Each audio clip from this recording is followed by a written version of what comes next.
is a bottle with a hole at the bottom. You keep pouring water in, but it leaks out. No matter how much you pour, the bottle never truly fills. This is the void. That feeling of emptiness, no matter what we try, it won't stay full. Now, what if I told you that this void, this leak is the key to your client's healing? The void is the unfilled space within. It's not always obvious, but its effects are felt daily. Your client might be pouring in distractions, work, alcohol, unhealthy habits, but these things don't plug the hole. They only mask the emptiness when we try to fill the void with things that don't truly belong. It's like stuffing almonds into the bottle. It might seem as if we have added something, but it doesn't fit. It doesn't fill the hole. When we pour water into the bottle, it still leaks out. The void still remains.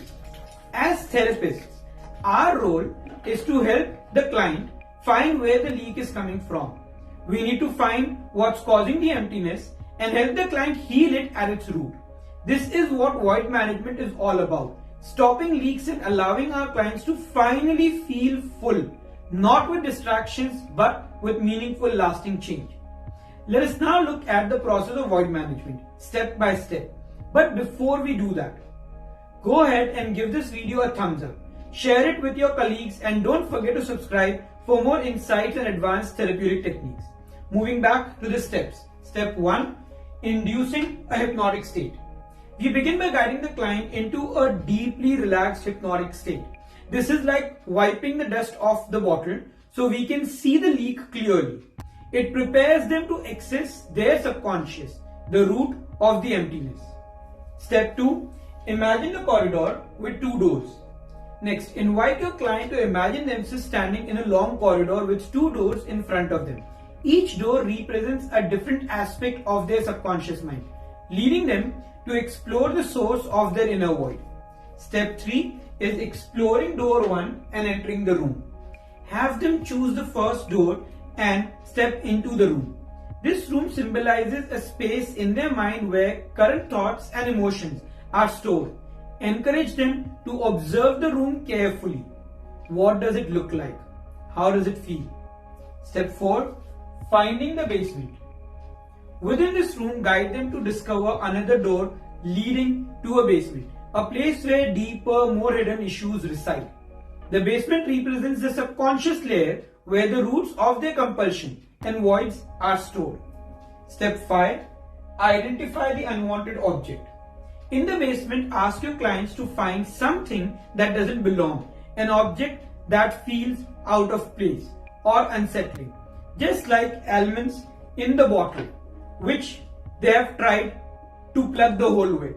But the elements don't really belong there. They only create a false sense of fullness. Step 6. Removing the object. Once the object has been identified, ask your client to place it in a box. Then guide them to carry the box from the basement through the room into the corridor. Instruct them to proceed through the second door in the corridor, leading them out into the garden. Step 7.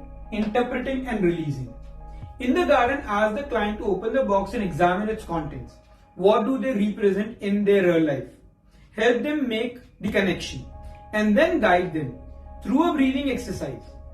Deep inhalation through their nose and slow exhalations through their mouth to release the associated thoughts, feelings, emotions, and experiences. Eventually release the box into the sky. Step 8.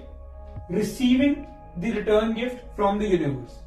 After the box and its contents are released into the sky, prompt the client to ask for a return gift from the universe. Something that can really help them fill that void. This gift symbolizes the new empowering qualities or insights that will help them feel whole and complete. Step 9. Reviewing and revising. Finally, guide them to revisit the basement, the staircase, and the room. Are there any other objects that need to be removed? Any changes that need to be made? This ensures that every layer of the mind is thoroughly addressed and cleansed. Step 10. Future pacing. To conclude, lead your clients through future pacing. Encourage them to take a sneak peek into how these changes will positively transform their lives. Visualizing the future impact solidifies the work done and helps anchor these transformations into their daily experiences. By now, you can see how powerful void management as a process can be in helping clients break free from compulsive thoughts, feelings, and behaviors. This process not only addresses the symptoms but digs deep into the subconscious to uncover and heal the root cause of the void. If you are intrigued by this technique and want to learn more, I highly encourage you to explore our Cognitive Hypnotic Psychotherapy Diploma. This comprehensive program will equip you with advanced therapeutic techniques like void management, integrated within a holistic framework to elevate your practice and make a lasting impact on your client's life. Thank you for watching. Until next time, keep exploring, keep learning, keep transforming life.